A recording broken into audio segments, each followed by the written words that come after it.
Hey everybody out in Mav Country, this is Chef Dave coming to you from Connection Cafe here on campus at the University of Texas at Arlington. Welcome, we appreciate you joining us. This is going to be our first edition in a series for our teaching kitchen, and we're glad that you joined us. We're going to be covering some fresh fruit and avocado sauces today to get you prepared for the Memorial Day weekend. Some of the basic food preparations that you want to have ready for are you want to have your hair pulled back and or covered. You want to make sure that you're washing your hands for at least 20 seconds. Go longer if you can. So that's sing happy birthday to yourself twice. And then you also want to make sure that you have an apron. We are going to be handling knives today, so part of our preparation for that, you also want to have a cutting glove.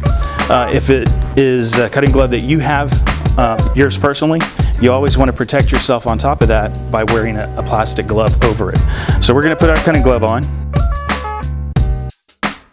So we're going to identify some of the items for our fresh fruit salsa and avocado salsa. The fruit that we're going to be using today is mango. We have here kiwi, avocado, fresh lime, serrano peppers, jalapeno peppers, red onions. So what I'm going to demonstrate for you now is we're going to show all the different cuts for each of the vegetables and the fruit items, and then we're going to build it all together in a bowl, and then we'll taste it, and then we'll go on to the next one. Leaving the avocado on a cutting board, you want to make a slice right through the middle. Put your hands on either side of it, and you're going to go down through, and there's a seed in there, and you just kind of want to roll the avocado around and let your knife do the work until it cuts through. You want to give the avocado a twist, and we have a beautiful avocado here. So the other side, this is a little dangerous. This is why you want to make sure you're wearing your cutting glove. You want to pop your knife on that seed and give it a little twist, and then your seed pops out. So we're just going to discard that there. Peeling the avocado, we're going to be cutting this into 1/4 inch strips. What I like to do is put the avocado always on a flat surface. That way, the more surface area that you have, the less likely the avocado is to roll and you could possibly cut yourself. So I put a slice right down the middle, and then I like to peel the skin of the avocado back.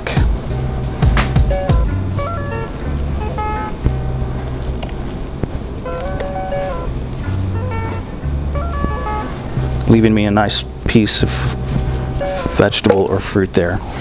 So if we're going to be slicing this into 1/4 inch pieces, we're going to cut a slice right down the middle, another slice here, another slice there, here on this side and this side. Then we're going to go horizontally. We're going to put our hand on top and just cut through, and then do another slice towards the bottom,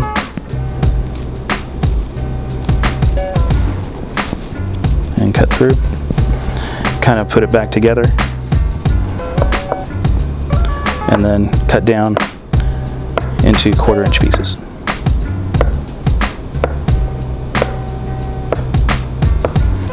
All right, now we're going to be cutting the kiwi. And as you can see, it's a smaller fruit than the avocado, so you don't want to really use a sledgehammer to cut that. So let's use a proper tool. We're going to go with this 4-inch utility knife. For the kiwi fruit, we're going to cut the stem off here. We're going to give it a little turn and cut the other stem off. And as the avocado, we always want to have a flat surface that we're going to be using there. So we're going to cut straight down the edge, or straight down the sides, and peel this right off. There are some other tricks to using or cutting or peeling the kiwi using a spoon or using a glass. You can certainly do that. I like to use a paring knife or utility knife for that. So now that we have our kiwi peeled, we're going to cut it again in half. Leave that on the side. Again, we're going to put that to where we have a flat surface there. We're going to go right through the middle, and then also cut it in slices.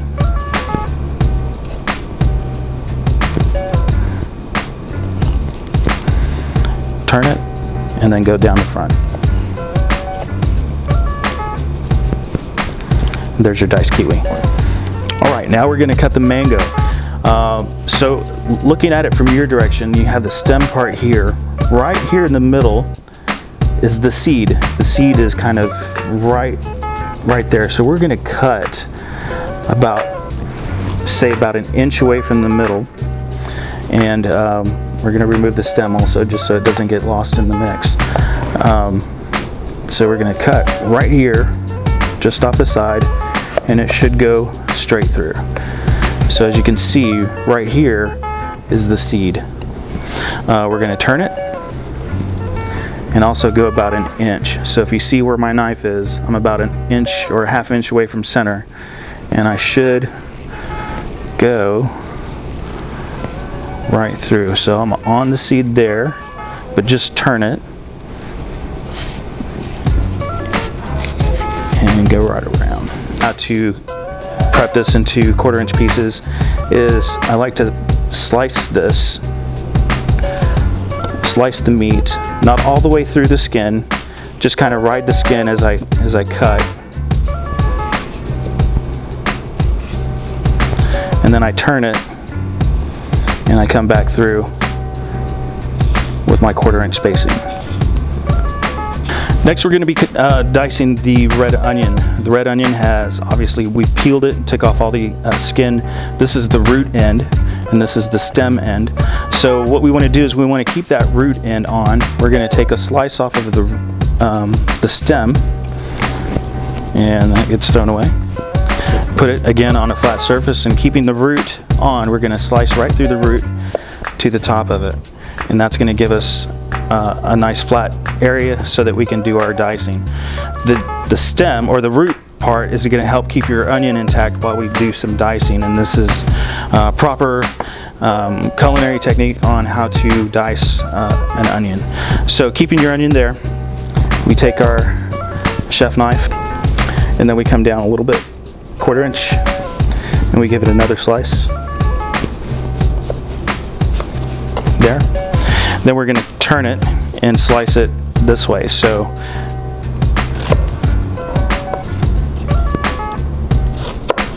not going all the way through, just to the top of that last slice. We're going to give it cut it right through here. Then we're going to turn it, and using our technique of holding the onion here with our knife against our knuckle, we're going to cut straight down, and that's going to give us a nice 1/4 inch dice.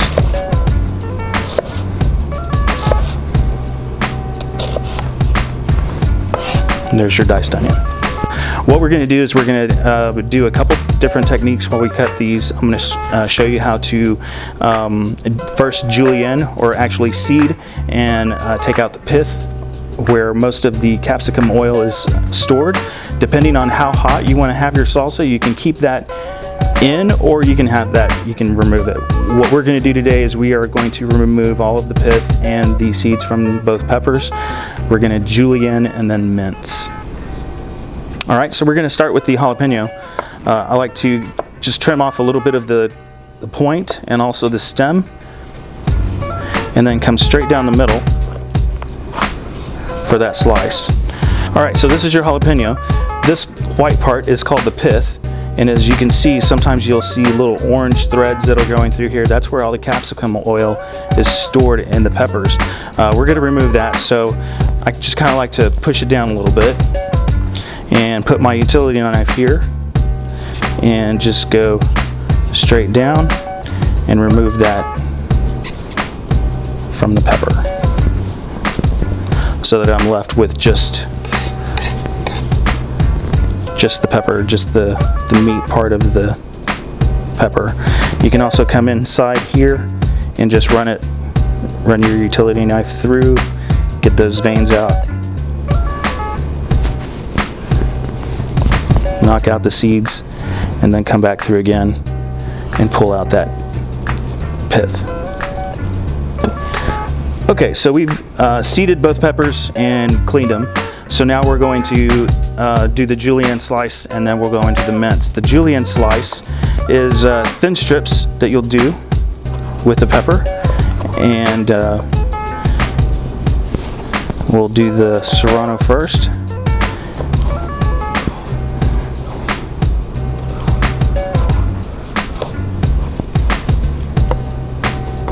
Okay, those are nice little thin strips, so we're just going to put that together here.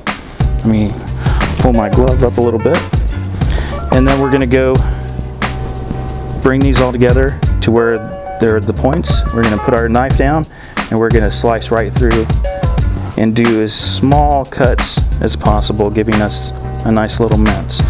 So what the mince will do is the mince will help spread the flavor of the pepper throughout your dish. Obviously, if you want bold and intense, then you want to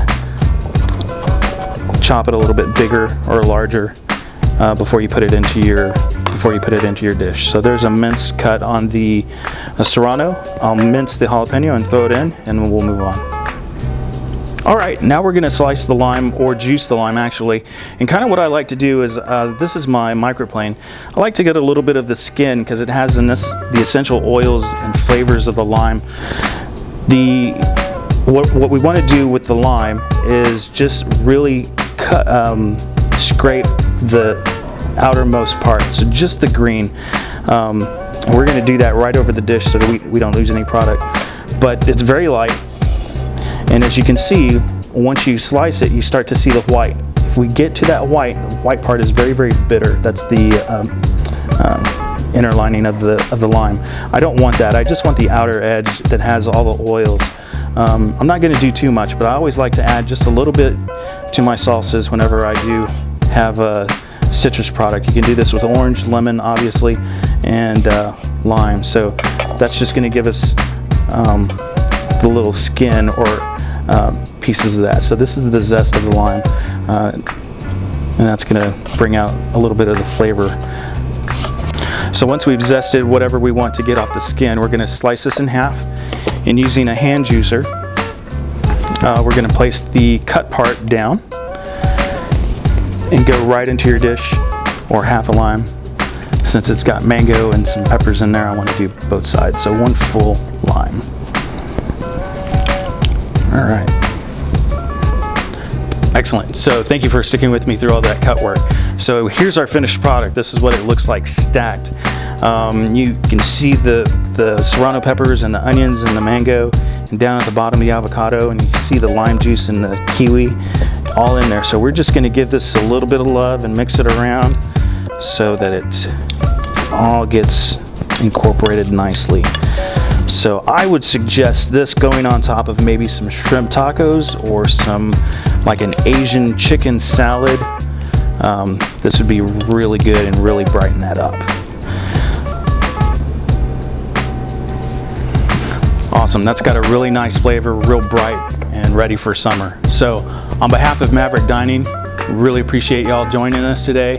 If you want to find any of the recipes, please go to UTA Dine on Campus at UT Arlington. You can find the recipes and look for a schedule when we will do another teaching kitchen. And this is just the beginning to a great success and great stories further down the road. So really appreciate you guys being here. You have a great and safe Memorial Day weekend, and Mav up.